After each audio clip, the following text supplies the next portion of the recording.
Sam, thanks very much indeed. Now, the financial benefits of going to university have been long known, but fresh research commissioned for the government today reveals the huge discrepancy between how big that benefit is for different students, depending on your subject, location and gender. Well, our next guest is an example of a student who didn't find her studies useful. She struggled to find work that suited her after university, but after retraining, she found a job with a marketing agency. Mita Gordon joins us in the studio now. Mita, thank you so much for being with us. I mean, just tell us a little bit about your story. The expectation for so many people is you do your school, you go to university, you get into a job. But it's not quite like that for some people, is it? Yeah, absolutely. I went to the University of Salford in 2013, graduated in 2016. I did really well out of it. I studied music, so popular music and recording was the full title. I worked really hard. I got a first, which was great. I was super happy about it.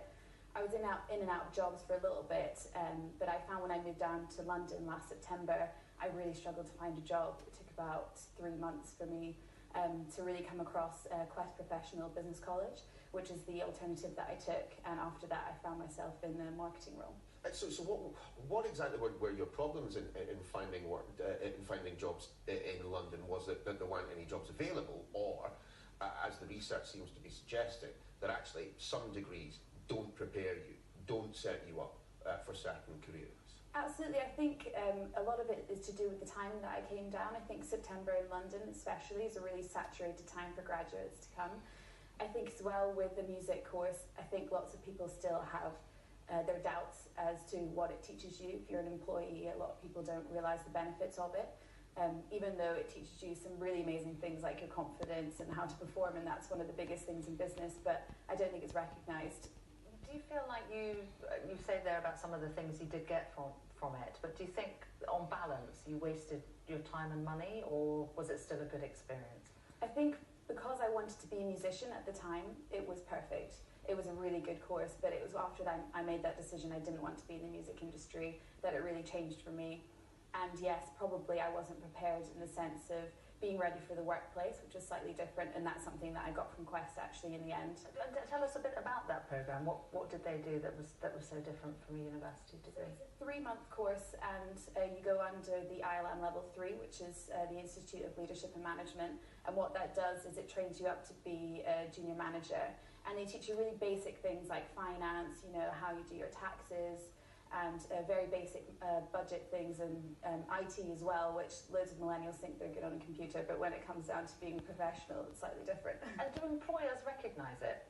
If you say, I've done this programme, is it something that they recognise? Yeah, absolutely. It's a global qualification that you can get, so I think they definitely recognise it as a skill that you need. Here's the thing, right? A lot of the coverage of the report today is pointing out and making much of the fact that if you do a creative arts degree, you're going to earn substantially less. But isn't that kind of missing the point somewhat? I mean, you talked about wanting to go into music, and it was that you wanted to be a creative type of person. You know, people don't go into the creative arts industry necessarily because of the paycheck.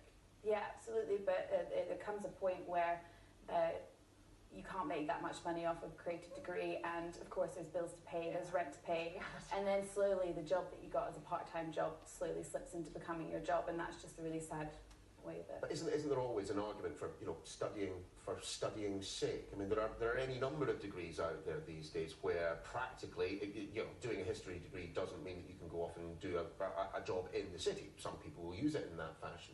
But isn't there an argument for saying, look, isn't it just 3 years of your life indulging, studying something that you actually enjoy studying, and then decide what to do? I agree. I think it's a really good thing to do. I absolutely endorse doing higher education. But what I wish if I was in a position where I didn't know what I wanted to do, and what I find is often the case is that a lot of people go to university for the university experience and not necessarily knowing what they want to do. And what I would have done is I would have waited a while, I would have found a job, maybe find what I want to specialise in, and then go back into higher education when it's not really about socialising like lots of people do. It's about getting that higher education qualification that you want. Well, Mita, you are now in a job that you love thanks to that Quest course, so everything seems to be working out okay now, yeah? Yeah, it's worked out fantastically. Well, look, thank you so much for coming in and sharing your experiences on Sunrise this morning.